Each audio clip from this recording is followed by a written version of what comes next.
జై భీమ్ మిత్రులారా, మరి అనంతపురం నగరపాలక సంస్థలో పందుల పెంపకదారుల కోసం జిల్లా కలెక్టర్ గారు 2.50 ఎకరాల భూమిని మున్సిపల్ కమిషనర్ గారికి అడ్వాన్స్ పొజిషన్ సర్టిఫికేట్ ఇవ్వగా మౌలిక వసతుల పేరుతో అభివృద్ధి చేసినటువంటి తీరు మీ ఎదురుగా ఇప్పుడే చూడబోతున్నారు.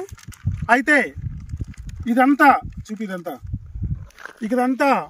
బీటీ రోడ్డు, బీటీ రోడ్డు మరియు క్లీనింగు మరియు ఫినిషింగ్ సంబంధించి దాదాపు 10,20,000 వరకు బిల్లులు చేసుకొని ఈ వర్క్ చేశామని చెప్పి చెబుతున్నారు. అయితే అధికారులు చూడండి, కనబడుతుంది ఇక్కడ సైట్ క్లీనింగ్ సంబంధించి 2,15,000 రూపాయలు. అయితే బీటీ రోడ్ గ్రావెల్ ఫీలింగ్ సంబంధించి 7 లక్షలు.